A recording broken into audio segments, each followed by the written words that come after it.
Hello friends, this is mini और आज हम बात करेंगे अब खराटे यानी कि स्नोरिंग के बारे में। अक्सर हम अपने फैमिली में किसी के खराटे से परेशान हो जाते हैं। ये आवाज़ तब निकलती है जब हवा का बहाव गले की त्वचा में स्थित ऊतकों में कंपन पैदा कर देता है। खराटे ज्यादातर पुरुषों में पाए जाते हैं और ज्यादातर थकने की वजह से होते हैं, मगर कई बार ये आनुवांशिक यानी कि हेरिडिटी भी हो सकते हैं।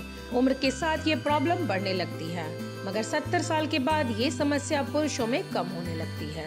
खर्राटे के कई कारण हो सकते हैं, जैसे कि ये नींद के एक डिसऑर्डर की वजह से होता है, जिसे ऑब्स्ट्रक्टिव स्लीप एपनिया कहा जाता है।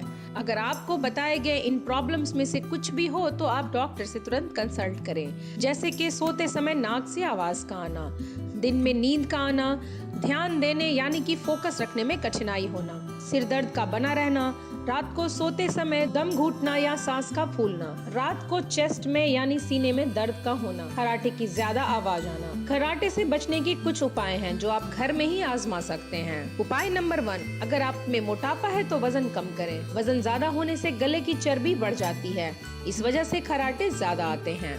उपाय नंबर 2, एक तरफ मुंह करके सोएं, पीठ के बल कभी भी ना सोएं।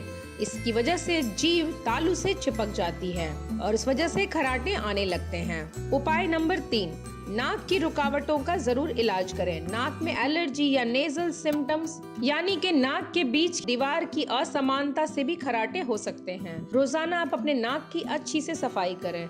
सर्दी और जुकाम की दवाई ज्यादा ना लें।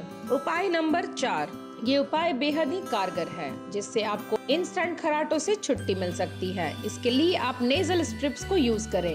ये पट्टी की तरह होती है जो नाक के ऊपर लगाई जाती है। उपाय नंबर 5, अल्कोहल और दूसरी दवाओं से बचें। सोने के कम से कम 2 घंटे पहले अल्कोहल या किसी भी नशीली पदार्थ का सेवन ना करें। इससे आपकी मांसपेशी फैल जाती है, हवा का दबाव बढ़ जाता है और खर्राटे होने लगते हैं। पर्याप्त मात्रा में नींद लें। कम से कम 7 से 8 घंटे की नींद जरूरी है। प्री स्कूल के बच्चों को तो 10 से 12 घंटों तक की नींद लेनी चाहिए। वहीं किशोर अवस्था के लोगों को 9 से 10 घंटे की नींद जरूरी है। खर्राटे अगर आते हो तो कुछ चीजों से परहेज रखें, जैसे कि नींद की गोली बिल्कुल भी ना लें, रात को भारी और मसाले वाले भोजन करने से बचें, शराब या सिगरेट का सेवन ना करें। खर्राटे से परेशान लोगों को मछली, सोया दूध, चाय, शहद, हल्दी, प्याज इत्यादि का सेवन ज्यादा करना चाहिए। This is all from Miss Minnie now. Till the time, stay healthy and see you soon.